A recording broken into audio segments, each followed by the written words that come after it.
ये कहानी है हरभजन सिंह और शोएब अख्तर के उस टकराव की, जब अपने रफ्तार के घमंड में चूर शोएब अख्तर ने हरभजन सिंह को हल्के में लेकर उन्हें ट्रक ड्राइवर कह करके जलील किया था और भरे महफिल में अख्तर ने बच्ची की इज्जत की धज्जियां उड़ा डाली थी। लेकिन तब शायद शोएब अख्तर को ये मालूम नहीं था कि बच्ची कितने गर्म मिजाज का खिलाड़ी है। जब बच्ची ने अपने डेब्यू मैच में ही ऑस्ट्रेलिया के बड़े बड़े दिग्गजों को नहीं छोड़ा था, इसी गुस्सैल स्वभाव के कारण ही उन्हें करियर के शुरुआती दिनों में ही कई मैचों के लिए बैन कर दिया गया था। अब इस गर्म मिजाज वाले बच्ची के साथ शोएब अख्तर ऐसी बदतमीजी करे और बच्ची पलट करके उसका जवाब न दे, ऐसा भला कैसे हो सकता था। और जब हरभजन सिंह ने अपने बल्ले से अख्तर पे प्रहार करना शुरू किया था तो बड़े बड़े दिग्गज भी हो गए थे फेल हरभजन सिंह की बल्लेबाजी के सामने। उस मैच में हरभजन सिंह ने शोएब अख्तर को गियर में लेते हुए इतने छक्के मारे थे कि शर्म से पानी पानी हो गया था शोएब अख्तर, और बच्ची अपनी तूफानी बल्लेबाजी से पाकिस्तान के जबड़े में हाथ डालकर निकाल लिए थे पाकिस्तान का वो जीता हुआ मैच। दोस्तों, हरभजन सिंह के इस धमाकेदार पारी का पूरा हाईलाइट वीडियो हम आपको दिखाने वाले हैं, लेकिन उससे पहले आपसे गुजारिश है कि भज्जी के इस पलटवार की कहानी के लिए इस वीडियो पे एक लाइक जरूर दीजिएगा और चैनल पर नए हैं तो सब्सक्राइब वाला बटन भी दबाना बिल्कुल मत भूलिएगा। फिलहाल शुरू करते हैं ईंट का जवाब पत्थर से देने वाली हरभजन सिंह की इस धमाकेदार कहानी को। ये कहानी है साल 2010 में खेले जा रहे एशिया कप की, जो श्रीलंका के दाम्बुला स्टेडियम में खेला जा रहा था। इस ऐतिहासिक मैच का गवाह बनने के लिए भारी संख्या में इंडियन फैंस श्रीलंका पहुंच चुके थे और फिर दोनों टीमों के कप्तान टॉस के लिए बीच मैदान पर आते हैं, जहां टॉस में से कप पाकिस्तान के पक्ष में गिरता है और पाकिस्तानी कप्तान ने टॉस जीतकर पहले बल्लेबाजी करने का फैसला किया और फिर सलमान बट के साथ इमरान फरहाद पाकिस्तान की पारी की शुरुआत करने मैदान पर उतरते हैं, जहाँ इन दोनों बल्लेबाजों ने पहले ओवर से ही भारत के गेंदबाजों पर जमकर प्रहार करना शुरू कर दिया था और पहले विकेट के लिए 71 रन भी जोड़ डाले थे। अब शुरुआत का काम तो इन दोनों बल्लेबाजों ने कर दिया था, लेकिन फिर इसके बाद शोएब मलिक, शाहिद अफरीदी और कामरान अकमल ने भी कमाल की बल्लेबाजी करते हुए पाकिस्तान के स्कोर को निर्धारित 50 ओवर में 267 रनों तक पहुंचा दिया था और कहीं न कहीं पाकिस्तान की टीम भी 268 रनों का ये टारगेट भारत के सामने रख करके बहुत ही खुश थी, क्योंकि ये जो पिच थी बल्लेबाजों के लिए काल साबित हो रही थी और इस पिच पर तेज गेंदबाजों को काफी सपोर्ट मिल रहा था। पाकिस्तान की खुशी का सबसे बड़ा कारण ये था कि पाकिस्तान में शोएब अख्तर जैसे तेज गेंदबाज थे, जो भारतीय टीम के बल्लेबाजों के लिए काल बन करके साबित हो सकते थे। 267 रनों के जवाबी कार्रवाई में गौतम गंभीर के साथ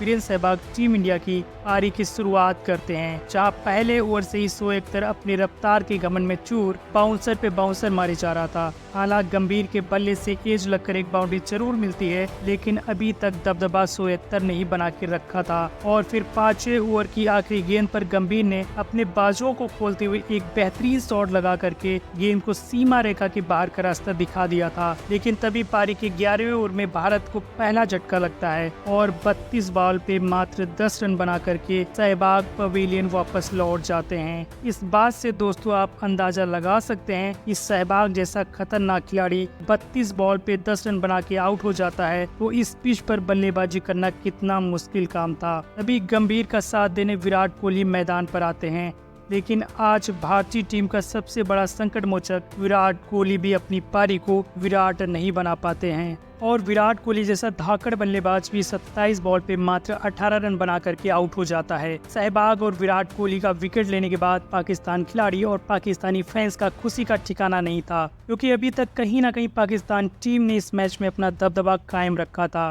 भारतीय टीम के इस मुश्किल की घड़ी में अब खुद कप्तान महेंद्र सिंह धोनी मैदान पर बल्लेबाजी के लिए आते हैं। एक तरफ जहां गंभीर ने 97 बॉल पे 83 रनों की बेहतरीन पारी खेली, वहीं महेंद्र सिंह धोनी भी 71 बॉल पे 56 रन बना के आउट हो चुके थे। यहाँ से आगे भी भारतीय टीम के विकेट गिरने का सिलसिला जारी रहा और रोहित शर्मा भी 22 रनों की एक छोटी सी पारी खेल करके पवेलियन वापस लौट जाते हैं। ये मैच धीरे धीरे जैसे जैसे आगे बढ़ रहा था, इस मैच पर पाकिस्तान अपनी पकड़ को और भी मजबूत बनाते जा रहा था, क्योंकि यहाँ से अगले ही पल रविंद्र जडेजा भी मात्र 6 रन बना करके आउट हो चुके थे। अब भारतीय टीम को आखिरी बचे 5 ओवर में जीत के लिए 49 रनों की जरूरत थी और तब बल्लेबाजी के लिए मैदान पर आते हैं हरभजन सिंह और दूसरी छोर पर उनका साथ दे रहे थे सुरेश रैना, जहां रैना ने अपने हाथ खोलते हुए बॉल पे जोरदार प्रहार किया और गेंद को 4 रनों के लिए बाउंड्री के बाहर भेज दिया और फिर उसी ओवर की आखिरी गेंद को रैना ने हवा में उठाकर मारा और गेंद उड़ते हुए सीधा स्टैंड में जा गिरी।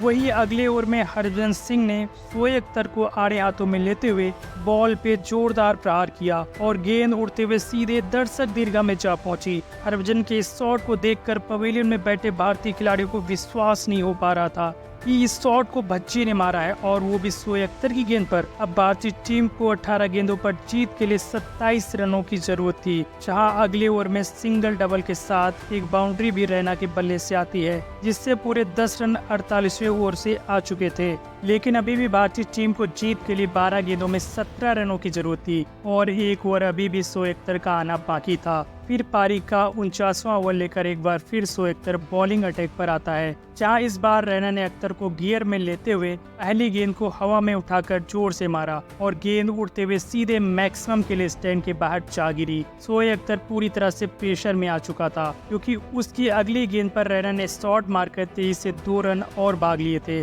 और फिर एक सिंगल के बाद अख्तर ने वापसी करते हुए 3 डॉट बॉल डाल दिया। इस ओवर को खत्म करने के बाद अख्तर तिलमिलाया हुआ भज्जी के पास गया और भज्जी को बेमतलब गाली गलौज करने लगा। भज्जी ने अख्तर की गेंद पर छक्का मार के अख्तर को जो इंसल्ट किया था, शायद अख्तर उसे बर्दाश्त नहीं कर पा रहा था और चला गया भज्जी को उंगली करने। अब तो भज्जी का टेम्परेचर पूरा हाई हो चुका था, लेकिन ध्यान अभी भी टीम इंडिया को मैच जिताने पर था। अब आखिरी बचे 6 बॉल पे टीम इंडिया को जीत के लिए 7 रनों की जरूरत थी और गेंद पाकिस्तान के सबसे बेस्ट बॉलर मोहम्मद आमिर के हाथों में थी, जहां ओवर की पहली गेंद पर सिर्फ एक सिंगल ही आ पाता है और अब स्ट्राइक पे हरभजन सिंह थे। लेकिन ओवर की दूसरी गेंद पर भज्जी मिस कर जाते हैं। हालांकि रैना दौड़कर 30 से 1 रन लेकर स्ट्राइक पर आना चाहते थे, पर क्रीज में पहुंचने में कामयाब नहीं हो पाते हैं और रैना की पारी यहाँ पे समाप्त हो जाती है। अब टीम इंडिया को जीत के लिए 4 गेंदों पर 6 रन चाहिए थे और स्ट्राइक पर थे नए बल्लेबाज प्रवीण कुमार। इस बीच अख्तर ने भज्जी का ध्यान खेल से भंग करने के लिए एक बार फिर से भज्जी को खरी खोटी सुनाना स्टार्ट कर दिया था। अब यहाँ बारी ओवर के चौथी गेंद की थी, जहाँ प्रवीण कुमार ने शानदार ड्राइव लगा करके तेजी से 2 रन भाग लिए, जिससे अब भारत को जीत के लिए 3 गेंद पर 4 रनों की जरूरत थी। प्रेशर फिर से पाकिस्तान के ऊपर आ चुका था। फिर यहाँ ओवर की चौथी गेंद पर प्रवीण कुमार ने एक सिंगल लेकर स्ट्राइक हरभजन सिंह को दे दिया। अब गेंद बची थी 2 और रन चाहिए थे 3, लेकिन ओवर की 5वीं गेंद को ही हरभजन सिंह ने बॉल को हवा में उठाकर मारा और गेंद उड़ती हुई रॉकेट की रफ्तार से सीधा स्टैंड के बाहर जा गिरी। भज्जी शेर की तरह चिल्लाते हुए शोएब अख्तर को सारी गालियां उसे सूज समेत वापस लौटाना शुरू कर दिए थे और इस तरह से भज्जी ने एक शानदार छक्का लगाकर पाकिस्तान के जबड़े में हाथ डालकर उससे जीता हुआ ये मैच छीन लिया था। तो पाकिस्तान और शोएब अख्तर को अपने छक्कों से दहला देने वाली हरभजन सिंह की इस तबाही वाली पारी के नाम इस वीडियो पे एक लाइक जरूर दीजिएगा और जाने से पहले हमारे चैनल को सब्सक्राइब करना बिल्कुल मत भूलिएगा। आपके प्यार और आपके सपोर्ट के लिए आप सभी दोस्तों को बहुत बहुत धन्यवाद। जय हिंद, वंदे मातरम।